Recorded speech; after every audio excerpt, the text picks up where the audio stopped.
A king's servant used to say this in all circumstances: "My sire, whatever God does for us is good, so do not worry. He doesn't make mistakes." One day, this king and the servant went for hunting. After a fight with an animal, the servant killed it. But in this whole fight, the king had a finger cut off from him.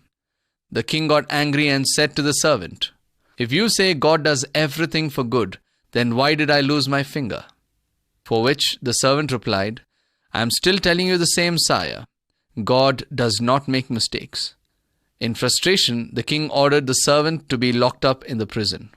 While on the way to the prison, again the servant shouted, "My sire, God is good, and He will do everything perfect." After some weeks, the king went out hunting with some of his friends from the palace. This time, some tribals caught the king and took him as a sacrifice to their gods. While binding the king, they found that he was missing a finger and refused to give him as a sacrifice, as they wanted a pure, full form of a human. Finally, realizing that there is a God, the king came running back to the palace and released the servant and said to the servant, "Whatever you told is true. But while going to the prison, you shouted, 'God is good and He does not make mistakes.'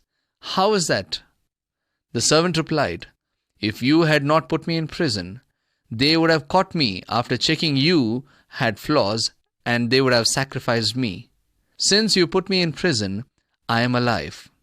Yes, my dear friends, God is good, and whoever trusts in God will always be protected like an apple of God's eye.